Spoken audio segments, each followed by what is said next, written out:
The following is a debate on the topic of Israel and Palestine, with Norman Finkelstein, Benny Morris, Mouin Rabbani, and Stephen Bennell, also known online as Destiny.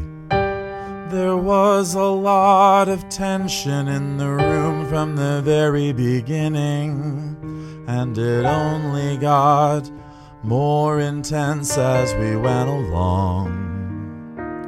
We did talk about the history and the future, but the anger, the frustration, the biting wit, and at times respect and camaraderie were all there. Like I said, we did it in a perhaps all too human way. This thing that we have going on, human civilization, the whole of it is beautiful, and it's worth figuring out how we can help it flourish together. I love you all. Well, Palestinians have the right to resistance. That right includes the right to armed resistance. At the same time, armed resistance is subject to the laws of war. And there are very clear regulations that separate legitimate acts of armed resistance from acts of armed resistance that are not legitimate. The attacks of October 7th, where do they land for you? There's been almost an exclusive focus on the attacks on civilian population centers and the killings of civilians on October 7th. What is much less discussed, to the point of amnesia, is that there were very extensive attacks on Israeli military and intelligence facilities on October 7th. I would make a very clear distinction between those two. And secondly, I'm not sure that I would characterize the efforts by Palestinians on October 7th to seize Israeli territory and Israeli population centers as in and of themselves illegitimate. You mean attacking Israeli civilians is legitimate? No, that's not what I said. I didn't understand what you said. What you had on October 7th was an effort by Hamas to seize Israeli territory and population centers and kill civilians. That's not what I said. What I said was I would not describe the effort to seize Israeli territory as in and of itself illegitimate, as a separate issue from the killing of Israeli civilians, where in those cases where they had been deliberately targeted, that's very clearly illegitimate. Whole families were slaughtered in kibbutzim, many of them left-wingers, incidentally, who helped Palestinians go to hospitals in Israel and so on. Even drove Palestinian cancer patients to hospitals in Israel. I'm making a distinction. But you don't seem to be very, condemnatory of what the Hamas did. Well, I don't do selective condemnation. I'm not talking about selective. I'm talking about specific condemnation of this specific attack on civilians. You know what? You know what it is? I would, for example, condemn Israeli assaults on civilians, deliberate assaults on civilians. Yes. I would condemn them, but you're not doing that with the Hamas. Well, you know what the issue is. What? I've been speaking in public now, I would say, since the late 1980s, and interviewed and so on. I have never, on one occasion, ever been asked to condemn any Israeli act. When I've been in group discussions with those supporting the Israeli action or perspective, I have never encountered an example where these individuals are asked to condemn what Israel is doing. The demand and obligation of condemnation is exclusively applied, in my personal experience over decades, is exclusively applied to Palestinians. No, this is nonsense. Israel is condemned day and night on every television channel and has been for the last 80 years. You about a personal experience lasting decades. Professor Morris, you just said, quote, uh-oh. Oh no. I'm trying to quote what you just said. I shouldn't have said anything at any point. Professor Morris. Yes? You just said I would condemn any time Israel deliberately attacks civilians Yes. Problem, Professor Morris, is over and over again. You claim in the face of overwhelming evidence that they didn't attack civilians. That's not true. I've said that Israel has attacked civilians, Professor? And I've written extensively about it. That. So you're just eliminating, you're selecting. As Steven says, you cherry pick. Let's fast forward when you were an adult. What did you say about the 1982 Lebanon War? What did I say? You don't remember. Okay, allow me. Do you know that they killed 800 or 900 civilians in the assault? Absolutely, that seems to me indisputable. Okay, well, I'm glad you're conceding something. I've said that from day one. Well, to be clear, you haven't. You did a debate. I don't remember the talk show. But you seem to imply that there was a lot of crossfire to maybe in the IDF that killed a lot of this. I said there is no question because the names were published in Haaretz. There is no question that roughly of the 1,200 people who were killed, 800 of them were civilians. 850, fine. So I never said that, but then I said, no, we don't know exactly how they were killed, but 800 civilians killed, 850, no question there.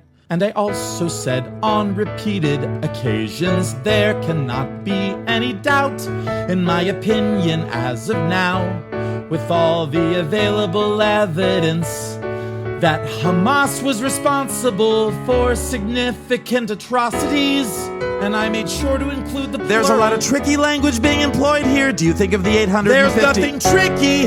It's called attaching value to words and not talking like a motor mouth. Okay. I am very careful about qualifying because that's what language is about. That's great. Then let me just ask a clarifying question. Do you firmly believe that a majority of the 850 civilians were killed by Hamas? Is that even if it were half, 400 is a Why huge 400? Number. Whoever thought of that number? 400. Right, 800 of the 850 were slaughtered by Hamas. Well, maybe a couple of individuals were killed in the Israeli action. I don't know.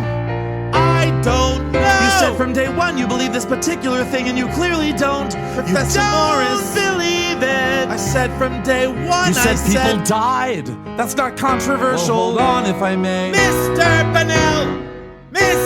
Bonnell, I attach value to words. Yes, you've said that. If you value them, you shouldn't repeat them so much. How many of the civilians? Mr. Bonnell, please slow down the speech and attempt to listen.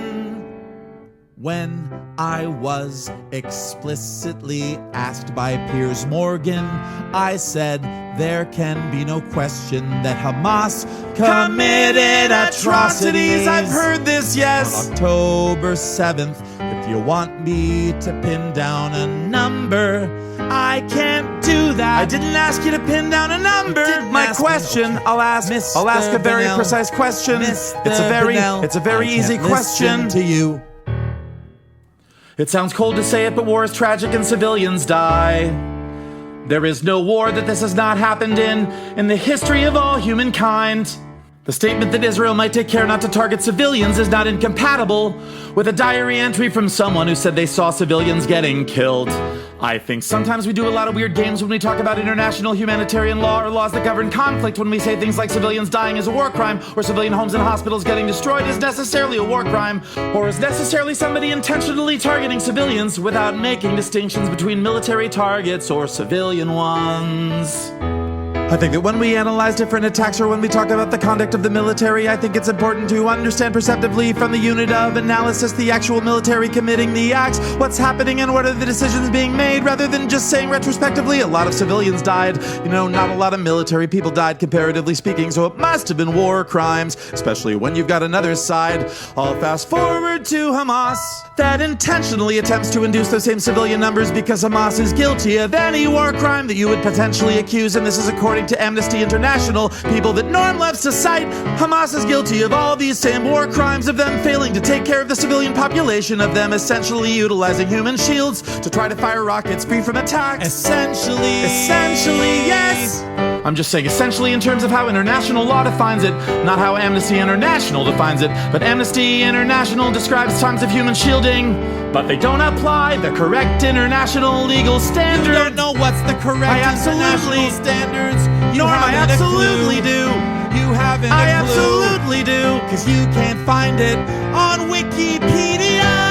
I'm just saying. Can't find it. Believe it or not, Norm, the entire Geneva Convention is all on Wikipedia. It's a wonderful website. But you know what? I'm just saying that on the Hamas side, there's an attempt to induce this type of military activity, an attempt to induce civilian harm. That it's not enough to just say, well, here's a diary entry where a guy talks about how tragic the attacks are. I think the problem with your statement is that if you go back and listen to it, the first part of it is war is hell, civilians die, it's a fact of life, and you state that in a very factual manner. Then when you start talking about Hamas, all of a sudden you've discovered morality, you've discovered condemnation, you've discovered intent, and you are unfortunately far from alone in this.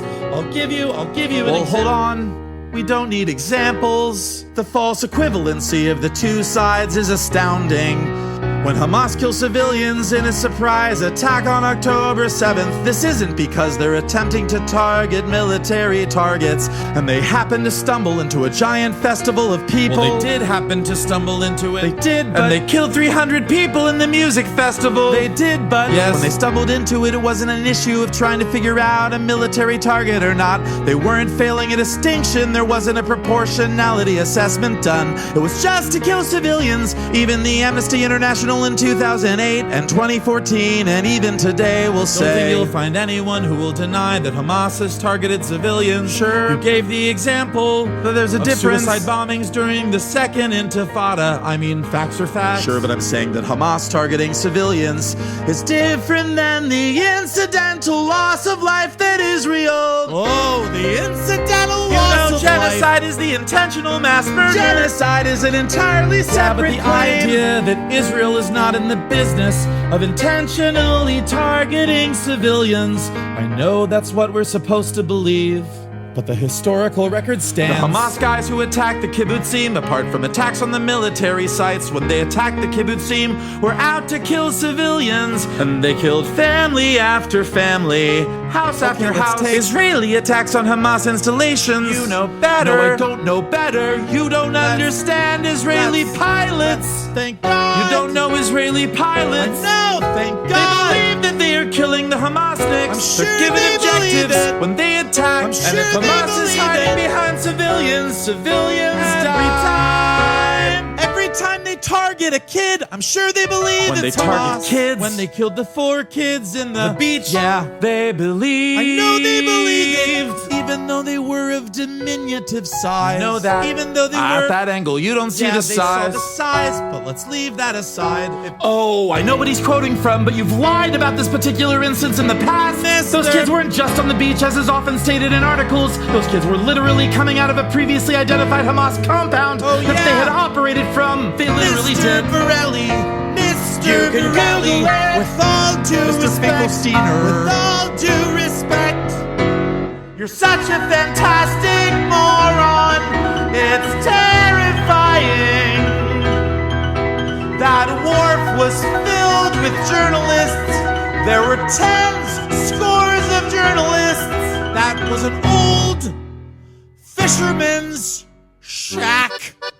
What are you talking about? It's so painful. Hamas naval. It's so painful to listen to this idiocy. And to be clear, on the other side, Okay. you're implying that a strike was okayed on the Israeli side, said- where they said we're I just said- gonna kill 4 Palestinian children Hey. today for no reason. Do you believe that? Do you believe that? Do you believe that? Do you believe that? Okay. Right, like you said, near a hotel of journalists. Okay, do you believe? Do you think they intentionally killed? That they were out to kill children? Here we go. He won't answer the question. He will never answer the question. I will answer the question. The pilots were out to I kill. will even answer moron's question. Because that was a strike. That was a drone strike. Yeah. So it was approved. You said that. All the way up the chain. Okay. That we're gonna kill children today.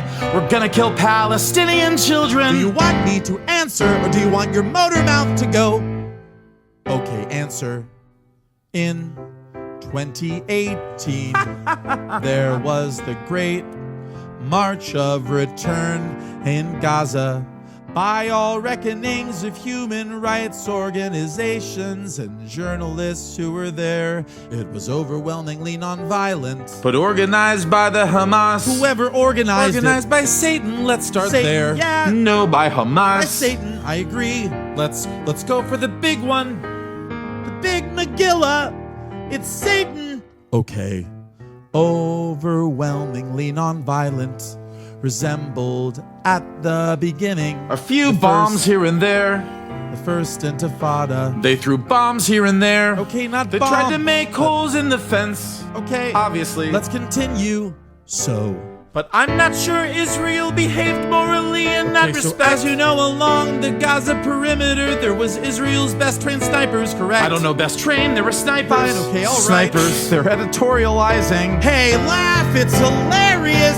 The story's so funny. You're lying. The Great March of Return had aspects of violence to it. Even the UN says it themselves. Okay, but you only collect what the UN says that you like. You see the problem, Mr. Morelli, is you don't understand the English language. I can read from the UN website. In regard to the Great March of Return, they say, well, the vast majority of protesters acted in a peaceful manner. Listen to what most protests, dozens have approached the fence, attempting to damage it, burning fires, throwing stones on Molotov cocktails.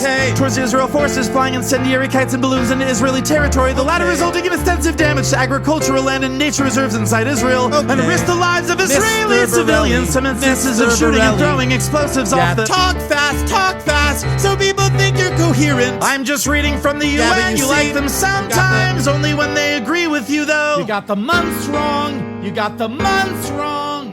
We're talking about the beginning in March 30th, 2018. You just described that march as mostly peaceful. Allow me to finish, okay. Now you find it so far-fetched. Israelis purposely, deliberately targeting civilians. That's such a far-fetched idea. An overwhelmingly non-violent march. What did the international investigation... It wasn't a march, it was a campaign with people which went on for months. Yeah, what did the UN investigation find? Well, he just read it to you. I read the report. I don't read things off of those machines. I read the report. What did it find? Brace yourself. You thought it was so funny, the idea of IDF targeting civilians. It found... Go look this up on your machine. I already know what you're gonna say. You're gonna say that it found that only 1 or 2 of them were justified killings. It targeted children, targeted journalists, targeted medics, and here's the funniest one of all. It's so hilarious. They targeted disabled people who were 300 meters away from the fence and just standing by. If this is true. If it's true. Just a quick pause. I think everything was fascinating to listen to except the mention of hilarious.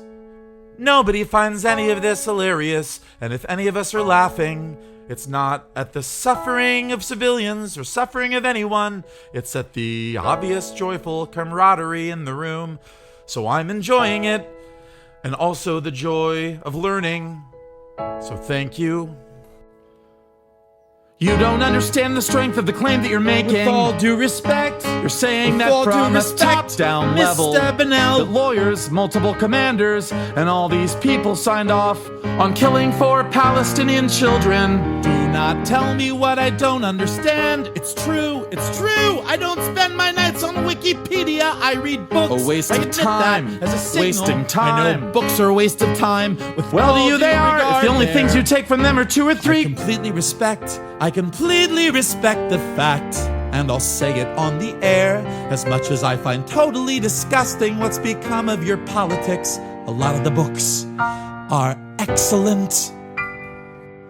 And I'll even tell you, because I'm not afraid of saying it, whenever I have to go check on a basic fact, the equivalent of going to the Britannica, I go to your books. I know you got a lot of the facts right. Benny Morris's books for the listener. I would never say books are a waste of time, and it's regrettable to you that you got strapped with a partner. I never All said of books the are a wisdom- waste of time, only your books, Norm. He didn't say that. The court is not asked at this present phase of the proceedings to determine whether South Africa's allegations of genocide are well-founded. Didn't I just say that? It's not well-founded, it's not even well-founded. You said that plausible was a high standard. It is absolutely not. It is a misrepresentation of the strength of the case against Israel, just like the majority of the quotes they have in this case are. And also you said it was an extremely well-founded case. They spent like 1/4 of all the quotations. Some even pulled from the Goldstone report to try to actually deal with the intent part. Which, by the way, I think you guys, I don't know if you used the phrase, the dolus specialis, that the intentional part of genocide. Sorry, I don't know that term. I think it's called the dolus specialis. It is the most important part of genocide, which is proving the highly special intent to commit genocide. It's possible That's mens rea. that Israel That's mens no proves. Yes, I understand the state of mind, but for genocide it's called the dolus specialis. It is the highly special intent. Did you read the case? Yeah. It is the highly special intent. Mr. Borelli, I'm going to ask you again. Please stop displaying your imbecility. Okay, I'm sorry if you think the declaration of the judge is Don't put on imbecility. public display that you're a moron. At least have the self-possession to shut up. Did I read the case? comfortable putting my display on Mr. camera. If you're Mr. comfortable putting Borelli. yours in I books. read I read the case around 4 times. I read all of the majority opinion. I read around Barack's declaration. Then why are you lying and saying plausible is a high Because I said standard? Even reaching the benchmark of plausibility is a very high standard in the world. It's the equivalent of a regional player qualifying for an Olympics. It's still 2 steps removed. You may not be on the team and you may not get a medal, but to get qualified, which in this context is the equivalent of plausible, you must be doing something pretty horrible. With an Islamic fundamentalist government for Hamas, I don't know if a negotiation with Israel ever happens there. And when the international pressure is always, 67 borders, infinite right of return for refugees, and a total withdrawal of Israel from all of these lands to even start negotiations, I just don't see realistically on the Palestinian side. No negotiations are gonna start in a place that Israel will accept. If you want to dismiss international law, that's fine, but then you have to do it consistently. You can't set standards for the Palestinians, but reject applying those standards to Israel. If you're gonna have the law of the jungle, then we can all be beasts, and not only some of us. And so it's either that, or you have certain agreed standards that are intended to regulate our conduct, all our conduct, not just some of us. Well, what are the standards you think I'm saying to abandon? Well, you're saying international law and the millionth UN resolution. You're being dismissive about all these things. I'm not being dismissive. And that's fine, but then you have to be dismissive across the board. I'm saying, for instances like 242, that's a Chapter 6 resolution. That's non-binding. Of course it's binding. It's absolutely not. What is binding? Do you know anything about how the UN system works? Binding, if you read the language of the resolution, binding is typically, it commits you to upholding a particular international law, or if it establishes a new rule. What is Chapter 6? You just throw out words.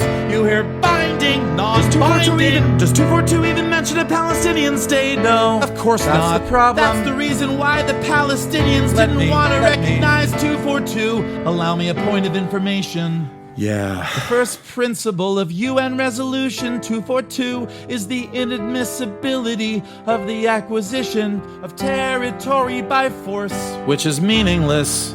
It may be meaningless to you, Mr. Bennell. It was meaningless to everyone in the region. Mr. Bennell, That principle was adopted by the Friendly Nations Resolution, the UN General Assembly in 1970.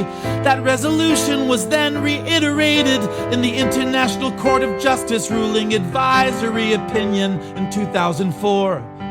It was the basis of the coalition against Iraq when it acquired Kuwait and then declared it a province of Kuwait. Yeah, which Arafat supported. It's called under international law, just Kogan's or peremptory norms of international law. The inadmissibility of the acquisition of territory by war. That is not controversial. It's not vague. You couldn't put it more succinctly. You cannot acquire territory by force under international law. Who owned the West Bank before 67? That is... Who owned Gaza before 67? Mr. Bennell, don't change the subject. If you don't know what you're talking about, It's not about changing the subject. I'm curious, Norm. Humility. How close is 242? You talk about chapter 6. You don't know. How close is 242? You don't know chapter 6 from tweet 5. How close is You have 242? no idea what you're talking about. It's just so embarrassing. At least have some humility. Between us, we've read maybe 10,000 books on the topic, and you've read 2 Wikipedia entries. And you start talking about chapter 6. Do you know what chapter 7 is? Answer the question. How close is 242 gotten the Palestinians to a state? Let me answer this. How close is the 2004 advisory opinion gotten the What's West Bank your settlements?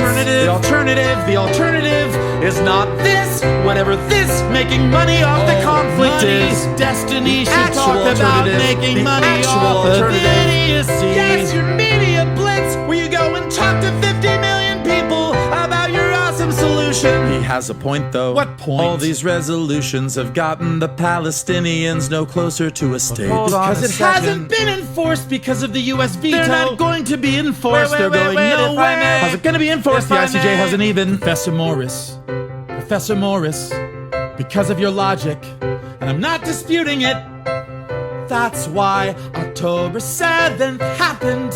Because there were no options left for those people. And now what with the options are Palestinian left? mentality for 60 years. The only options are left. The only options come left. He just didn't necessarily go to negotiate peace with Palestinians. Jordan didn't necessarily Sometimes I feel like I'm switch comments where the Arabs are represented for the entirely pragmatic people population saying we're going to 95% of our land maybe either the people who get fertilizers or basically was not a problem with an ideology details of the right for the and then lead on point to use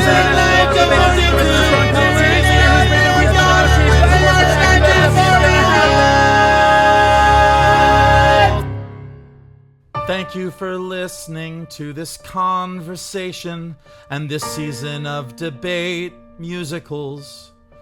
To support this channel, please check out the Patreon link in the description.